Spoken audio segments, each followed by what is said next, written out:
This is Tim Gallagher with the Sioux City Journal. I'm with Eric Borman, City Councilman, volunteer firefighter, and flood fighter here in Rock Rapids. He lives at 405 4th Avenue. Eric, show me where the water came to on your place. Well, and as of the noon on Tuesday last week, it got right underneath the rail of this deck, Okay. which puts it at about 40 inches deep in my home. Now you say rail. Let's go inside. This has an interesting history, this Yes. house. What was it? This house originally started life as 2 boxcars off the rail. This property was surrounded by 2 railroads back in the day. One went north-south, one went east and west. So they utilized their boxcars. Okay.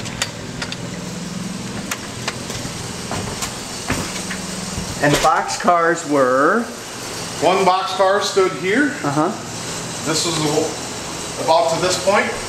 Okay. And I don't remember ever seeing that, but this one we think hauled explosives due to the part of the boxcar down there saying dangerous, and I found a lid when I remodeled that said explosives, dynamite. Okay.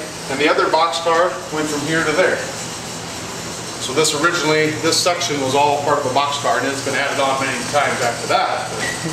And the danger that you had this week involved a flood, and you actually got flooded from 2 different directions. We did. Tell me what happened. A week ago yesterday on Sunday, the Rock River, we got a lot of rain on Saturday, 7 3/4 inches here in Rock Rapids and 6 or 7 inches north of us. The Rock River crested at 2:30, 3 o'clock a.m. Monday morning at 1 foot below the 100-year flood stage of 1993.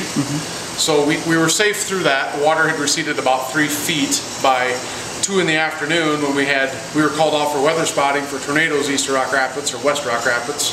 In a matter of time we had rain. We got 6 inches rain in an hour.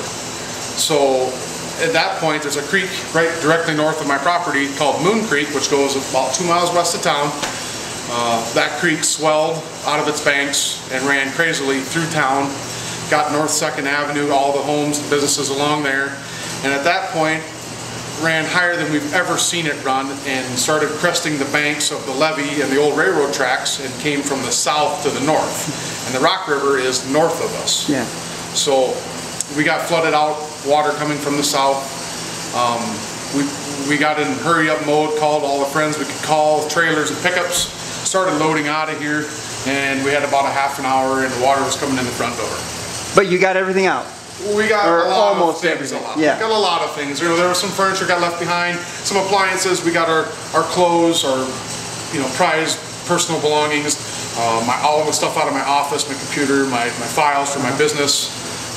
And you're a contractor. I'm a general contractor. Yeah. So you would like to rebuild or remodel. That's the plan.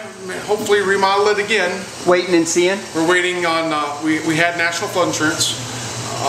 Because we had a mortgage. So the insurance adjuster's been here. They're very willing to work with us, but there's a structural engineer has to come and look at one of our basement walls. And that could be the hump that breaks the camel's back, possibly. We'll see. But if it doesn't? If it doesn't, we're gonna fix it and stay. We love our little area, and we got myself, my mother, and my brother all live right here within 3 houses, so kinda got our own little compound. Little compound, little neighborhood, and we just like this end of town. And the river's we knew it could always be a threat again, and obviously it was.